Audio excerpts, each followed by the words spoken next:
Okay guys, so tonight for dinner we are having one of my house staples. Tonight we're having Mississippi chicken. Ever since Leanne from Grady's mom made this on her channel, I was absolutely hooked. I tried it the first time and I've made it at least once a month since. I even did a cooking video on it myself. It is so delicious and I love the way the gravy and the ranch packet stick to the skin when I braise it and I give it that good crisp on the outside. Now this time I used spicy ranch, Hidden Valley ranch packet, which really adds like just a little bit of extra kick. It's so yummy. Every time I make this recipe, I always have to make mashed potatoes because I love the way the pepperoncinis and the butter and the gravy packet make a gravy that goes over my mashed potatoes. And we're just having that tonight with a garlic and butter steamed broccoli. And that's what we're having for dinner tonight. Okay guys, so yet another night where I make a yummy, delicious dinner and fall asleep while putting the children to bed and do not ever get a chance to eat my hot meal. So tonight we did breakfast for dinner, and this is that omelet I could not wait to make because this has all of the roasted veggies and everything left over from Thanksgiving and some Colby Jack and cheddar cheese from the cheese platter. So I really stuffed the omelet really good. This is a cranberry English muffin, one of the limited edition ones.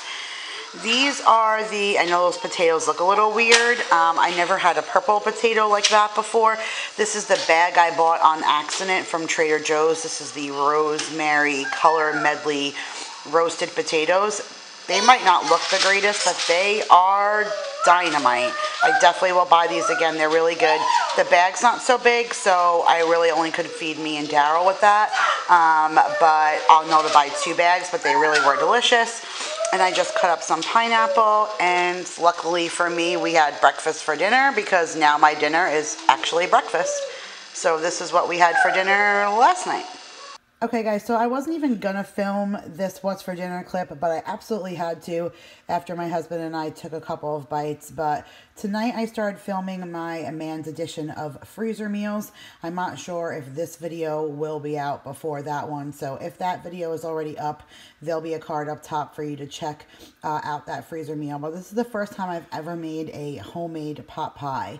This was super simple and super easy. Veggies in a pot, flour, broth and milk, bring it to a boil, add chicken, put it in a pie shell, bake it in the oven, and you're good to go.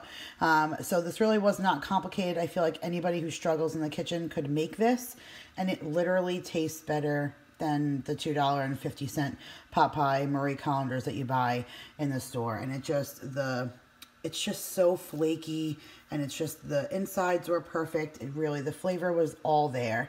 So if you guys love pot pies, the recipe will be in the description box, but definitely check it out because this is yum. Okay guys, so this is Mason's birthday dinner meal. So tonight is his birthday and mashed potatoes are one of his favorite things to eat. So I made a roast beef that I got from BJ's and I slow cooked that with garlic in the oven. Came out really tender and yummy.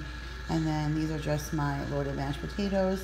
I put a little cheese in the potatoes when I was stirring them, and then just added some sour cream, bacon, salt, and pepper. And then I was going to make veggies tonight, but it was just kind of crazy, so my usual go-to side dish if I don't make veggies is cucumbers with mayo, salt, and pepper, red vinegar, and dill. So this is what we are having for dinner tonight. Alright guys, before my plate is completely gone, I have to share this with you because I talk about this all the time, and this is what I eat when I come home. But this is when my mom takes ricotta cheese and she just adds hot water. Well, she actually uses the pasta water that the pasta cooks in and mixes it with salt and pepper and like makes a sauce out of it. And then we're having gavadillos, which is like one of my favorite pastas this time. Look at that, it's like a big old bowl of creamy yumminess. I put extra salt and pepper on it. No sides needed because I'm gonna stuff my face with mommy's pasta. That's what's for dinner. Okay guys, so tonight we're doing those Arby's sandwiches for dinner. These are the onion rolls that I got, and then I just took a couple of slices of roast beef and put a few dollops of nacho cheese on it with my good old trusty Arby's sauce, and poof, homemade Arby's sandwiches. And we're doing that with the bag of restaurant Arby's curly fries and some potato cakes. So it's like Arby's at home. That's what's for dinner tonight.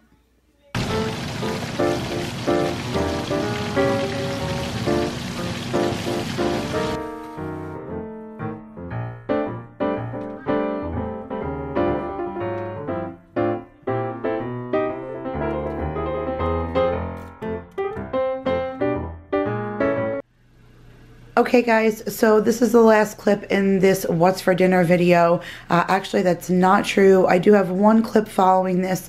Unfortunately, I had a lot of family in the house and you could not really hear the audio, so I ended up setting it to music, but I wanted to include it because it looks absolutely delicious, and it really was. It's when I used the gyro meat and naan and their Greek yogurt dressing and made my own gyros at home with the waffle fries. It really was so delicious. So I wanted to make sure to include that. And then tonight is my last night in New York. So being that we did not go out to dinner, I made chicken parm and some corkscrew pasta. And we had a big salad with cucumbers and tomatoes and lettuce, bacon bits and cheese and croutons. And I used Thousand Island dressing. And I made some Texas toast. And that's what we're having for dinner tonight. So thank you guys so much for watching. If you guys are new, I hope you'll take the time to hit that subscribe button. I do post a what's for dinner video once a month. There's so many food related things on this channel and so much more. So again, thank you so much for watching, and I'll see you in my next video. Bye guys.